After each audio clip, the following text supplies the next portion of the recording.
ఈరోజు జూనియర్ ఎన్టీఆర్ ఎక్కడన్నా 10 మంది అభిమానులు ఒక జెండా పట్టుకొని తెలుగుదేశం పార్టీ మీటింగ్కి వెళ్తే ఆ అభిమానుల్ని తెలుగుదేశం పార్టీ కార్యకర్తలు నాయకులు కొట్టి తరిమేటువంటి పరిస్థితి అనేక సందర్భాల్లో ఈ రాష్ట్రంలో మనం చూసాం.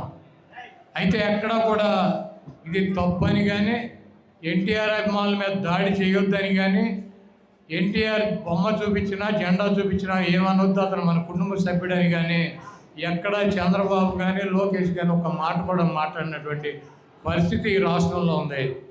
ఈరోజు తెలుగుదేశం పార్టీని ఎన్టీఆర్ అభిమానులందరూ కష్టపడి గెలిపిస్తే జరిగేది ఏంటి?